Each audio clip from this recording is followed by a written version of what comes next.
सभी महापुरुषों के चरणों में दास का धन निरंकार जी। सभी महापुरुष वाणी को ध्यान से सुने। अब सवाल यह उठता है कि शास्त्रों और पवित्र ग्रंथों में सर्वव्यापी ईश्वर का जिक्र कभी कभी तीसरे पुरुष में यानी वह, उसका, उसे या वह क्यों किया जाता है। इसका कारण यह है कि ऐसे शब्द उन अज्ञानी लोगों को ईश्वर से परिचित कराने के लिए इस्तेमाल किए जाते हैं जो ऐसे शब्दों के आदी होते हैं, या क्योंकि व्याकरण का नियम या संदर्भ ऐसा चाहता है। पवित्र गुरु मुख्य रूप से मानवता की मुक्ति से चिंतित होने के कारण इस बात से काफी वाकिफ थे कि मानव स्वभाव जैसा है उसे देखते हुए सर्वव्यापी ईश्वर के लिए वह, उसका, उसे या वह जैसे पारंपरिक शब्दों के लंबे समय तक इस्तेमाल से अभ्यस्त मन को फिर से कंडीशन करने में समय लगता है। इसलिए लोगों को साथ लेकर चलने की अपनी चिंता में वे भाषा के बारे में ज्यादा बारीकी से ध्यान न देना और ऐसी सामान्य गलतियों और व्याकरण की बारीकियों को नजरअंदाज करना पसंद करते हैं। जो आत्माएं अभी तक पर्याप्त अनुभवी और उन्नत नहीं हैं, वे ऐसे बयान सुनकर नाराज हो सकती हैं, यहाँ तक कि बहुत गुस्सा भी हो सकती हैं।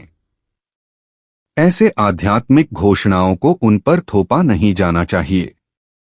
उनके लिए तीसरा पुरुष वह काफी है। बाद में वे पहले पुरुष मैं या दूसरे पुरुष यानी तुम की ओर मुड़ेंगे। सभी धर्मों की अनिवार्य एकता, पृष्ठ 150। ऊपर दिए गए अंश में मैं उस व्यक्तिगत आत्मा को दर्शाता है जिसने अपनी सच्ची पहचान, उत्पत्ति और अंतिम निवास को महसूस किया है, यानी एक और सभी में आत्मा, सार्वभौमिक आत्मा। गुणात्मक रूप से पानी की एक बूंद और एक महासागर के बीच कोई अंतर नहीं है, ये एक हैं।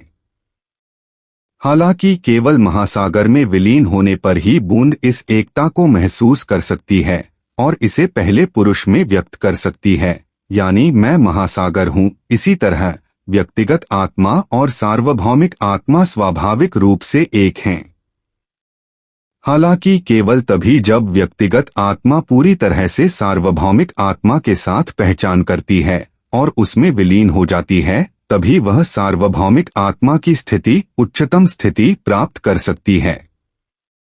अपनी व्यक्तिगत आत्मा या अहंकार का पूरी तरह से त्याग करना और व्यक्तिगत इच्छा को सार्वभौमिक इच्छा के प्रति समर्पित करना संपूर्ण में एक घटक का उदय, उच्चतम स्थिति प्राप्त करने के लिए एक आवश्यक शर्त है।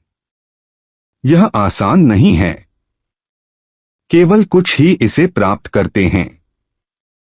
और जो कुछ भाग्यशाली लोग ऐसा करते हैं, वे उस अंदरूनी एकता को पहले व्यक्ति में व्यक्त करते हैं, यानी मैं भगवान हूँ, अहम ब्रह्मास्मि या अनालहक। हालांकि बहुत ज्यादा विनम्रता के कारण वे खुद को भगवान का विनम्र सेवक कहते हैं।